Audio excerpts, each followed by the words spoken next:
curso de especialização em Teologia Paulina. Estamos usando aqui este material organizado pelo pastor Lourenço Estélio Rega e falando sobre a contemporaneidade do apóstolo Paulo. Vimos que não é fácil a gente entender de primeira o que Paulo ensinou. Isso ocorre porque muito da pregação atual está centralizado num hedonismo cristão. Hedonismo é uma doutrina filosófica que fala: eu tenho que fazer aquilo que me dá prazer. Eu tenho que estar numa igreja que me dá prazer. Tenho que ouvir a pregação de um evangelho que me seja prazerosa aos ouvidos. E muito do que o apóstolo Paulo escreveu e ensinou choca-se contra essa nossa busca pelo prazer. As igrejas da atualidade, elas voltam muito a pregação dela para a clientela cristã, meus irmãos. Nós somos uma clientela. E cliente você tem que agradar, porque se você desagradar o cliente, ele não volta mais. Mas se você agradar, além dele voltar, ele traz mais pessoas. Você tem que fazer uma fidelização. As nossas igrejas, eu vou falar assim de uma maneira generalizada, tá bem? Ela tem muita pregação hedonista, que faz massagem no ego. Gostei do culto hoje, sabe? Gostei da música hoje. Então eu gostei. Aí nós vamos ver que muito das pregações do apóstolo Paulo é desgostei de Paulo.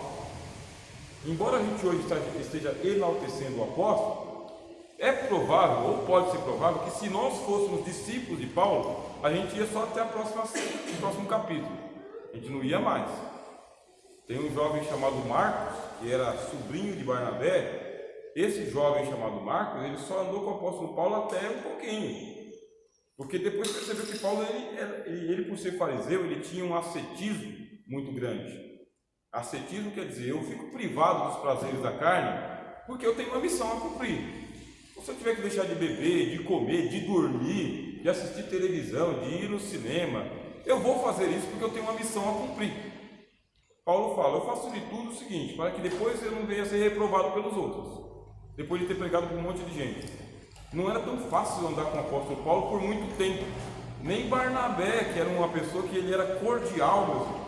Barnabé, amigo de todos, andou com o apóstolo Paulo para a segunda viagem missionária. Não deu, porque o apóstolo Paulo ele era muito exigente com aquilo que ele estava fazendo. Nós vamos ver aqui que os textos deles eram assim. Por isso, é provável que se algum de nós hoje fosse discípulo do apóstolo Paulo, só era por um mês, ou uma semana, ou no máximo um ano. E depois de abandonar Paulo mesmo, que exigência demais hoje em dia não está cabendo no bolso, tá? Está cabendo na consciência, está exigindo demais, está muito rígido. E no começo o apóstolo Paulo era muito mais rígido do que no final. Ele aprendeu depois a ser mais macio, mais maleável, mais sociável inclusive. Mas depois ele teve que aprender bastante com as prisões, com as perseguições, com as decepções. Ele aprendeu com Cristo, mas no começo era muito difícil, muito difícil. Então a gente enaltece Paulo hoje, mas talvez a gente também agiria como Marcos. Deixa esse homem para lá que está exigindo demais. Nem Cristo exigiu tanto quanto ele. Pode ser, tá vendo? Pode ser, mas tem que ler Paulo, as suas cartas e o livro de Atos, tá bem, irmãos? E junto com uma vasta literatura que eu vou estar apresentando para vocês aqui ao longo do curso, porque nesse livro do Lourenço, os teólogos citaram teólogos, e nós vamos ver alguns teólogos que foram citados aqui. Então o que acontece? Nós estamos dentro de um hedonismo cristão, nosso evangelho é para a nossa satisfação, nossa mensagem, nossos louvores e as nossas orações tem que falar sobre riqueza, poder. Nós temos que conquistar as melhores cadeiras da sociedade. Não é possível que eu vou ficar para sempre como rabo, né, como cauda, e nunca vou chegar a ser cabeça de coisa nenhuma, vou estar sempre limpando a bota dos outros e nunca vai ter alguém para limpar a minha bota. Então, isso me incomoda. Saúde, afinal de contas, né, ele é Jeová Rafá, que curou o pessoal até picado de serpente, e se beber de coisa mortífera não nos fará mal nenhum. Quer dizer que eu tenho que estar saudável o tempo inteiro. Solução de problemas, né? Você chega aqui, faz a campanha das 21 portas e você vai conseguir uma dessas. Não é possível que 21 portas Deus não abriu uma para você.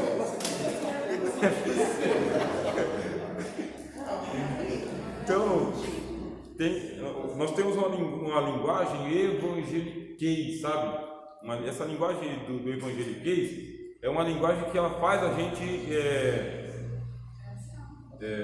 evitar Paulo, porque se você ler Paulo, ele vai fazer uma modificação na sua linguagem também, e não é que ele é contra, tá? Ele não é contra, mas existe uma teologia sadia da saúde, da riqueza, das coisas que a gente adquire, das coisas que a gente perde. Então Paulo não tem uma teologia da miséria, não é isso, mas ele tem uma teologia da mordomia cristã, onde os bens que eu recebo só para mim. Eu tenho bens que eu devo compartilhar com a comunidade dos santos, principalmente os domésticos da fé, cuidando da minha família. É uma teologia sadia do apóstolo Paulo, e isso vai mexer bastante com o nosso jeito de ver o evangelho. Nesse contexto teológico, o ensino de Paulo faz sentido? É compreensível falar da justificação do pecado quando ele não apenas saiu de moda, mas as pessoas ainda querem um Deus que abençoe seus pecados e não um Deus que as livre deles? Porque Paulo tem uma teologia, a gente chama de armatiologia. Os irmãos participaram com a gente aqui do curso de teologia sistemática e nós falamos sobre a doutrina do pecado. Armatiologia. Paulo tem uma teologia do pecado, ele fala sobre o pecado, a solução para o pecado. Você tem que solucionar esse problema do pecado da sua vida, tem que solucionar. Então, pensar em Deus abençoando você sem resolver a sua vida eterna não é teologia paulina. Vamos resolver esse negócio da vida eterna primeiro. Você tem que se livrar dessa questão do pecado. Aí ele pega a carta aos Romanos, ele pega o capítulo 5, capítulo 4, capítulo 5, fala sobre a justificação que temos pela fé. No capítulo 6 ele fala sobre a mortificação da carne, para nós não ficarmos servindo ao pecado, porque Cristo não é ministro do pecado. No capítulo 7 ele pega e fala, miserável homem que sou, quem me livrará deste corpo de morte? Capítulo 8 da carta aos Romanos, ele fala sobre esse segredo que Deus tem em justificar as pessoas. Capítulo 8 faz uma exaltação da sabedoria de Deus. Capítulo 9, ele começa a falar sobre a eleição. Capítulo 10, capítulo 11, meus irmãos, ele fala sobre predestinação. Aí pronto, predestinação, bagunça a mente dos crentes até hoje. Até hoje ele bagunça a cabeça de todo mundo. Só que o capítulo 9 é o capítulo mais evitado da igreja evangélica, é o capítulo 9 da carta aos Romanos. Aí eu me pergunto, como que eu, crente, vou evitar um capítulo que está na Bíblia? Eu não sei resolver, mas eu não vou evitar. Eu vou ficar batendo nesse prego até desgastar a cabeça do martelo. Não é possível. Não é possível. Capítulo 11 ele faz uma exaltação sobre a salvação de Israel. Capítulo 12 ele nos chama novamente para nós apresentarmos os nossos corpos a Deus num culto racional. 13, 14, 15, até o capítulo 16, Paulo vai falando sobre a vida que a gente tem que ter com os fracos na fé. Não é porque você é forte que você vai ter supremacia sobre os demais, muito pelo contrário, aquele que é forte tem que suportar as fraquezas dos irmãos, se escravizar em favor dos irmãos também. 16 capítulos da carta do apóstolo Paulo aos Romanos. Essa carta aos Romanos, a gente vai ver um teólogo aqui chamado Karl Barth. Ele escreveu um livro chamado Carta aos Romanos, que é o mais pesado da teologia que a gente tem, só por causa dos 16 capítulos de Paulo. Depois vocês procuram saber lá. São mais de 1000 páginas para falar de 16 capítulos. Então é muita coisa. Paulo ele tem uma pena, que quando ele escreve é uma pena muito frutífera. Então cada palavra de Paulo dá para você escrever um livro. É muita coisa. E ele, em linha nenhuma, o apóstolo Paulo vai falar para você, dá para você buscar a Deus independente da sua vida de mortificação da carne. Não dá. Você vai ter que viver em conflito. Se você quiser realmente servir a Deus, Deus vai te colocar num conflito, vai te abençoar, e a bênção de Deus não quer dizer que você está tranquilo na sua mente, simplesmente está sendo abençoado. Deus vai te colocar num conflito. E aí, meu filho, como que vai a vida hoje? A vida cristã, como vai? E a vida com a esposa, com os filhos, com os pastores, com os irmãos? Como vai? Sua vida espiritual. Não é que Deus está te condenando, mas de vez em quando Deus vai dar uma chacoalhada lá na sua consciência para dizer o seguinte: isso aqui é inconsistente com a sua profissão de fé. Se livra disso, acaba com esse negócio aqui. E é isso que a gente vai ver com o apóstolo Paulo. Se a palavra de Deus não mexer com a sua consciência de salvação, é porque a sua consciência está cauterizada. O que é cauterizado? Bateu tanto que você não sente mais nada. Então toda pregação cristã, de vez em quando, ela vai chamar você para uma realidade e dizer o seguinte: escuta, vamos fazer a manutenção da fé? Está vivendo direitinho ou está bagunçado? Está tranquilo, Jesus pode voltar e você está sossegado? Ou você acha que está meio em falha? Não é que ele está te acusando, dizendo, está perdido. Porque a justificação pela fé do apóstolo Paulo está dizendo, nós estamos guardados. Mas não é porque nós estamos guardados que a gente está largado, tá, irmão? Você está guardado, mas não está largado. Está guardado, mas você tem que, cada um de vós, saiba possuir o vosso vaso em santificação e honra, diz o apóstolo Paulo. Porque numa grande casa existem vasos para honra e existe o vaso sanitário. É isso que Paulo fala. Tem aquele que você coloca a flor e tem aquele que você dá descarga. Toda casa é assim. Então tem coisa que você gosta, mas tem coisa que você limpa. É isso que Paulo fala. Uns para honra e outros para desonra. De tal sorte que, se você for vaso para honra, vai ser exaltado. Mas se você for privado, limpa e dá descarga. Isso é a linguagem que eu estou adaptando para vocês. Mas é isso aí que o apóstolo Paulo fala. Os vasos para desonra é os vasos que o apóstolo Paulo está falando, é esse mesmo, tá? Usavam lá as vasilhas, as comadres, e deixavam lá debaixo da cama, e o escravo tinha que jogar fora aquele negócio lá. Então eu lembro quando minha tia era viva, que o banheiro era do lado de fora, era uma privada, era cavado na terra assim. Então quem ia lá no banheiro 50 metros lá de fora? Não, minha tia pegava e enchia lá o vaso para a desonra dela e deixava debaixo da cama. Quando era no outro dia de manhã, meus primos tinham que pegar e jogar o vaso para a desonra no lugar da desonra. Então Paulo tem essa teologia, ele está dizendo: cuida, cada um de vós saiba possuir o seu vaso em santificação e honra. É uma teologia que vai mexer demais com a gente, porque eu não quero ser vaso para a desonra, aonde a sujeira fica e depois eu sou descartado. Eu quero ser vaso para a honra. Teologia do apóstolo Paulo. Então vamos lá. Não há interesse pela justificação, e sim pelo bem-estar. O meu negócio é estar de bem com a vida. Não é que a gente tem que sair da igreja, meus irmãos, chutando o mundo. Sabe? Que raiva, não quero voltar mais. Mas tem que pregar a teologia inteira, meus irmãos. A doutrina inteira, sem parcimônia, sem parcialidade. A palavra de Deus tem que ser uma espada afiada de 2 fios. Tem que ser. Ela tem que cortar dos 2 lados, ela tem que penetrar até a divisão da alma e do espírito, a palavra de Deus. Ela tem que fazer a divisão da alma e do espírito, as juntas e medulas. A palavra de Deus tem que estar apta para discernir as intenções do coração e dos pensamentos, e ela deve ser viva e eficaz. Por isso eu venho para a igreja, me sinto bem, mas quando a palavra de Deus penetrar no profundo da minha consciência, aí o autor aos Hebreus diz assim: e todas as coisas vão ficar nuas e patentes aos olhos de Deus. Sua alma fica descortinada. A alma descortinada é: Deus viu, Deus sabe e Deus conserta. E Deus limpa, e Deus lava e Deus aperfeiçoa. Eu fico de bem com a vida, mas de vez em quando eu saio meio pensativo de como que eu estou levando a minha vida. Teologia do apóstolo Paulo. Bom, né, meu irmão? O cristianismo tem adquirido um caráter cada vez mais antropocêntrico. Isso é preocupante para nós, porque a gente está vivendo nos últimos momentos dos últimos momentos. E nós estamos vivendo numa igreja que pode ser que seja uma igreja muito antropocêntrica. O que é a igreja antropocêntrica? O interesse humano no centro das atenções.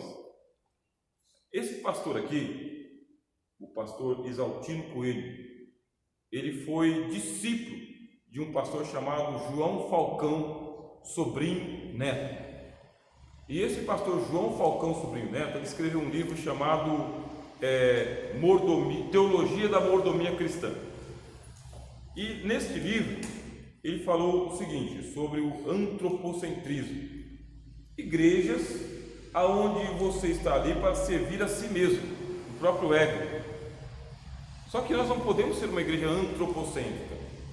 Que tipo de igreja nós devemos ser? cêntrica. Cristo no meio. Com Cristo no meio, você nunca vai aparecer na foto no meio, meu. Nunca. Você vai estar junto, mas não vai estar no meio. A vontade de Cristo vai sobrepor-se à sua própria vontade, a sua.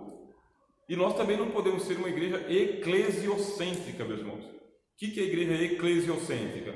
Os interesses da instituição, primeiro, isso é eclesiocentrismo. Você tem antropocentrismo, que é o interesse dos homens, e você tem eclesiocentrismo, que é os interesses da instituição. Não, igreja que é igreja tem que ter Cristo no meio. Para ter Cristo no meio, pode ser que você vai perder amigos, parentes, negócio, dinheiro, você vai perder status, porque Cristo perdeu tudo. Quem é Cristo? É o homem que está sem roupa na cruz do meio, meu irmão. É isso que é assim que termina. Nasceu na manjedoura e morreu numa cruz.